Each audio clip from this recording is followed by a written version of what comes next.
Anybody who watches politics knows that what a candidate says and what a successful candidate who becomes a president does tend to be very different things. So it's not always fair to look at what the campaign person said and then compare what they did to that. We saw that with Jimmy Carter. We probably saw that with some other ones along the way. I can't really think of anything off the top of my head, but this is very much the case. Another good example might actually be Trump. Trump's whole thing was we kind of need to make America first, make America great again.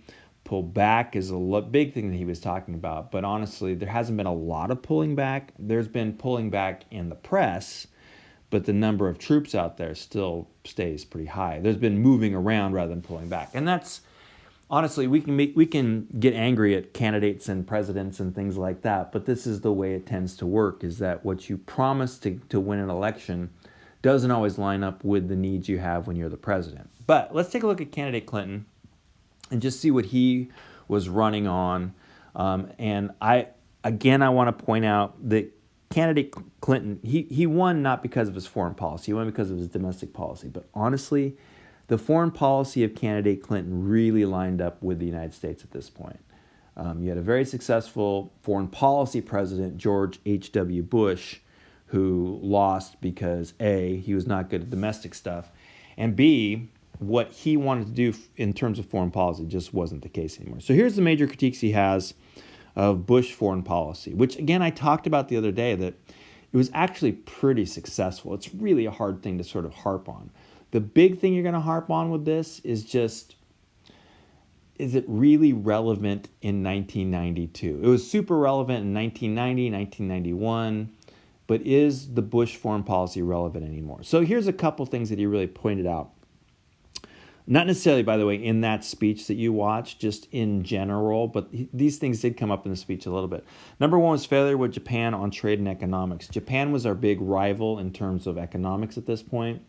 During the 1990s, there was a belief that Japan was going to pass the United States in terms of economic power, and that Japanese businesses and individuals were buying up property in the United States, buying up property and buying up corporations all over, and they were going to be sort of the new economic giants. It didn't really happen that way, but essentially Clinton says Bush took his eye off the ball in terms of trade with Japan.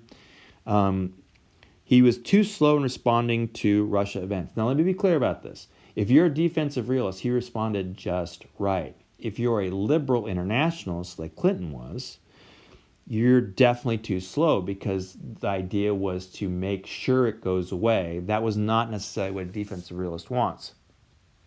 So for liberal internationalists and Clinton, how Bush responded to Russia was a problem, even though we can kind of look back and say, maybe it was okay.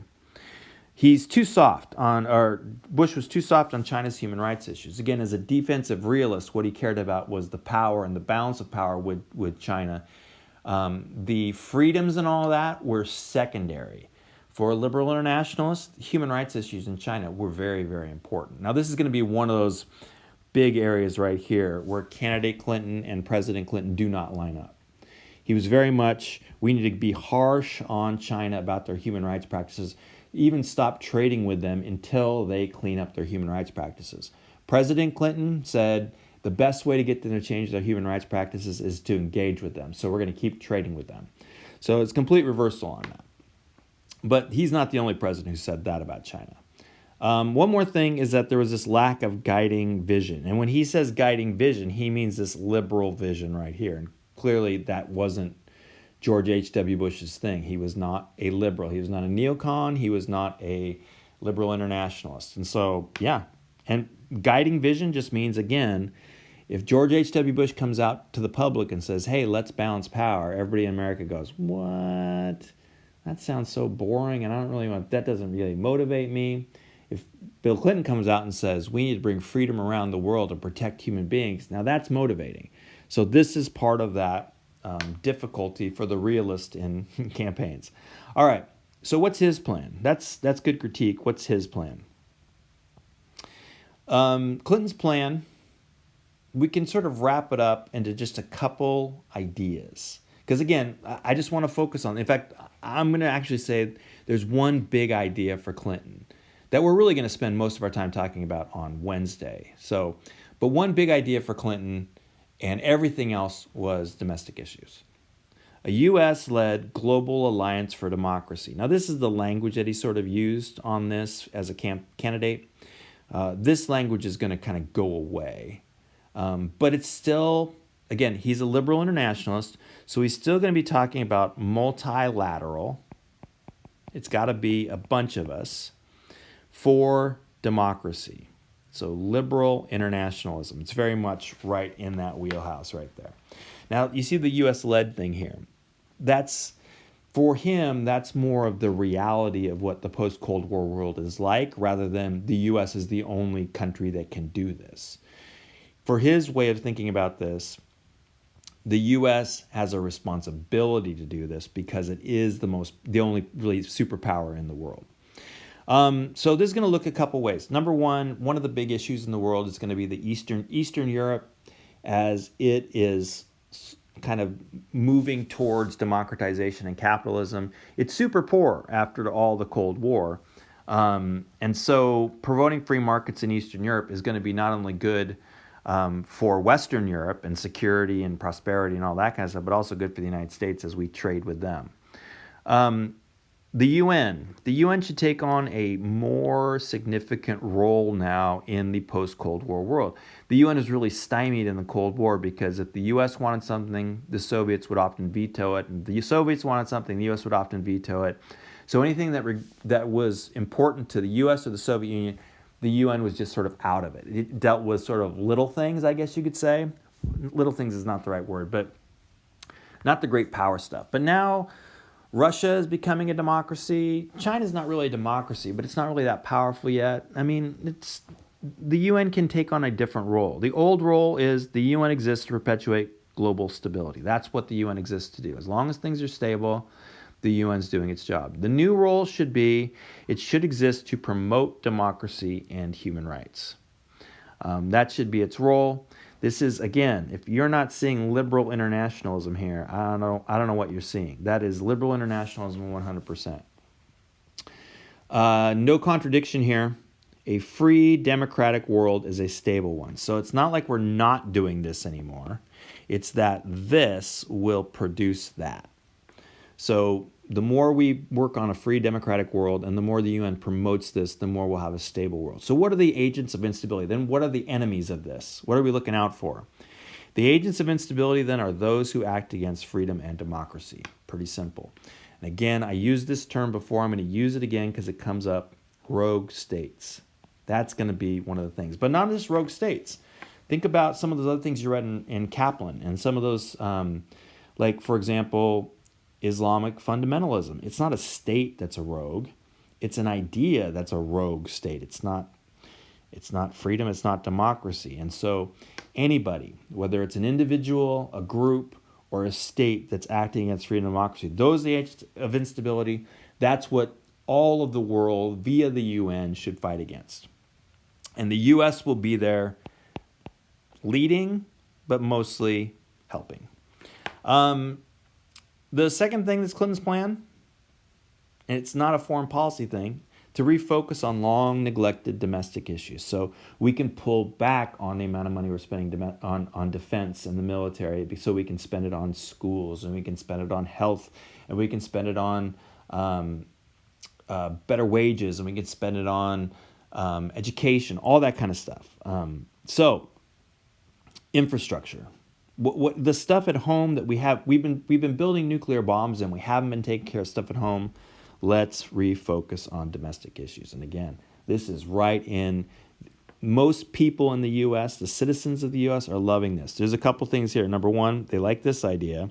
With the Cold War over, we're good. Let's focus on home. And number two, we did our part. Now it's time for the UN and the rest of the world to do their part. We're along for the ride. We're not going to just let you do it. But now, we shouldered the burden in the Cold War. You all need to help shoulder the burden in the path ahead. And this is, again, very motivating, this idea of promoting democracy and human rights. It's really a hard thing to say, I don't want to do that. So let's break it down just a little bit more here. So his national security advisor is Anthony Lake, this guy right here. So in 1993, obviously candidate Clinton says this in 1992, he gets elected, and it's not going to be a big surprise that candidate Clinton is going to spend a lot of his time on domestic issues. So Anthony Lake, the national security advisor, is going to clarify sort of what all that stuff he talked about in the campaign, what this is going to mean. So let's just break it down. It's going, and again, this is, again, 1993, this is early on. We're going to advance the community of democracies, talked about that. Support democratic transitions, something called democratization, which we're going to talk about on Wednesday. Isolate authoritarian states, or again, rogue states. So here we might be talking about, like, say, North Korea, states like that. What about China? Are we going to isolate authoritarian states, China? No, that's going to be the exception to the rule. Turn post-conflict states democratic. So there's countries, especially in Africa during this time, a lot of civil wars. Some in Asia as well. Again, as communism goes away, as a sort of an aid to groups around the world, these civil wars are going to start. Some are going to start up, some are going to start winding down, and the United States can play a role in helping those situations to not just get peace, but to get a democratic peace. So we are going to take sides. We're going to take sides in these civil wars. Not that we're going to send troops or anything like that, but we are going to assist democracy, freedom. And then promote global multilateralism. The best way to do all this stuff that we're talking about here is internationally, with, again, the UN being a big part of this. But also it's going to be things like continuing NATO, and some other organizations like the G7 is going to turn into the G20. We're going to, about 1993, the General Agreement on Tariffs and Trade, which is the thing that they had like little meetings to talk about free trade, is going to transform into the WTO, which is a much stronger organization that does free trade. And then one more thing is to make sure that others are going to participate in this whole thing and take some of the burden off of this. So that's candidate Clinton. I want you're just going to watch a quick video here, and then we're going to come back and talk about what his presidency was actually like.